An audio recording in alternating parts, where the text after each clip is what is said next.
My name is Father Ken Kirkman. I've been a priest for just over 2 years now. If you had asked me in my earlier life if I thought I would end up a Catholic priest, I would have thought you were crazy. I was raised Catholic, strong Catholic family, a loving family. We went to Mass every Sunday together, we prayed at dinner together or other meals, prayed before bed at night. It was a good home to grow up in. I went through Catholic school, had a strong Catholic education, so pretty much a typical family, loving family, and a good home to grow up in, like I said. As I was growing up, I can recall my great aunt really wanted me to be an altar boy, and she was looking forward to it. Unfortunately, she passed away before she ever got to see me do that. But I did become an altar boy at my home parish and learned to serve Mass. And it was funny, the first time I did, it was the Solemnity of Mary, the Mother of God, on January 1st, and I was the only altar server who was scheduled.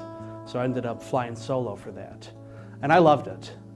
I got a lot out of being there at Mass, out of being able to serve at the altar and be part of the church's worship in that way.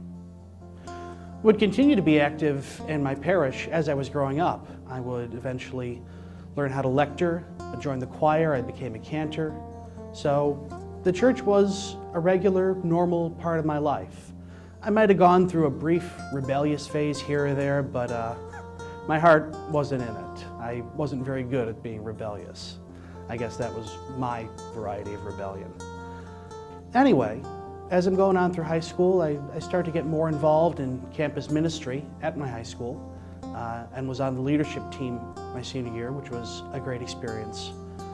But all through this time, religion and faith for me was really about outward observance, showing up to Mass, being involved, doing things.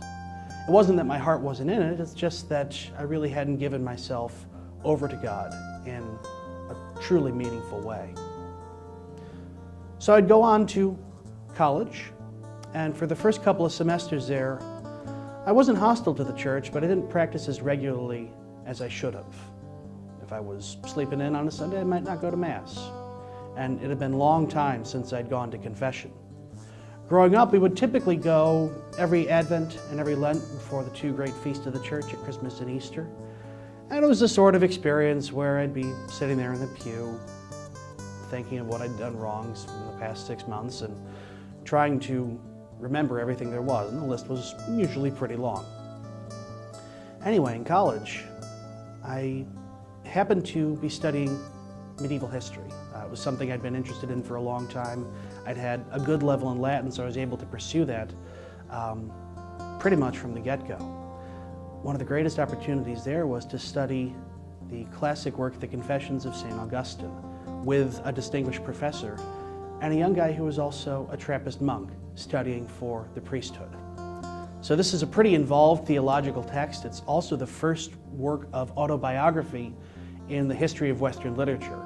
Augustine is talking about his conversion to God, how he goes from someone who leads a life of pleasure and self-satisfaction to becoming intellectually converted, to believing in God as an idea, to finally having his heart turned to the Lord.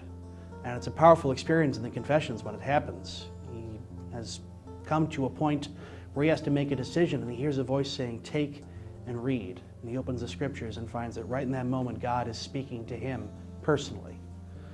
So of course, reading something like this, that's immediately where my thoughts start to go. And I start to think back throughout high school, and my pastor would suggest the idea, "You should think about becoming a priest. I think you'd be good at it."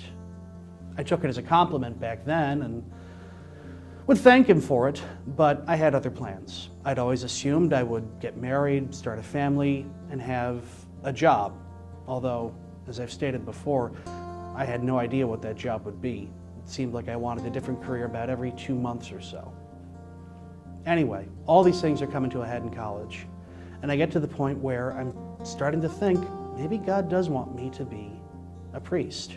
And then I thought, well, if that's the case, then I better start going to Mass more, and I better start going back to confession, which is what I did.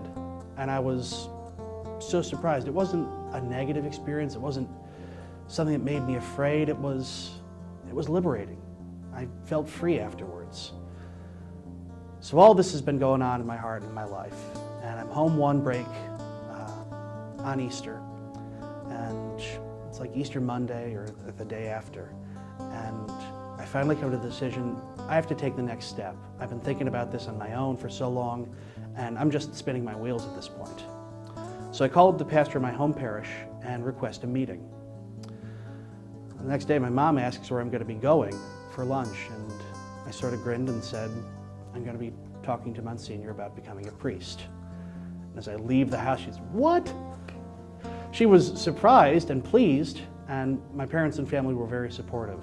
So when I sat down with Monsignor to discuss the idea, he just breaks into a huge grin and says, "I told you you'd end up here." So I applied to seminary and was accepted for the diocese, went through my time in seminary and was ordained a priest for our Diocese of Syracuse in 2016. It's been a fantastic experience. We say among ourselves, among priests all the time, it's the best job in the world, and I truly think that for me, it is precisely that. And it's not just about the job. One of the most important things that happened when I was trying to figure out whether or not I was called to be a priest was the realization that the God of the universe, the Almighty, who has a plan for everything, who has moved the history of his people Israel and the church, also had a plan for me, that he had a specific task he wanted me to do. And if I was able to say yes to that task, to take up that call, then I knew I'd be doing the right thing in life. My encouragement for you is, don't write anything off. You might not think today that God is calling you to a vocation, to the priesthood, or religious life, or a married life, or whatever it might be. But allow God to surprise you. He certainly surprised me. Let your heart be open. Don't write any options off. Pray hard. Pray every day. If you pray a little, awesome. Pray more. Pray with Scripture. Read the Gospels and the lives of the saints. I found that was so helpful for me, just to be able to see how God was working in his church and in the lives of people who followed him. And most of all, give God the space to work in your life. Feel free to unplug from the distractions of the world, to get your head out of the screen every once in a while, and to actually let God speak to your heart. And if you're open to that and you're willing, you're going to be amazed at what God can do in your life.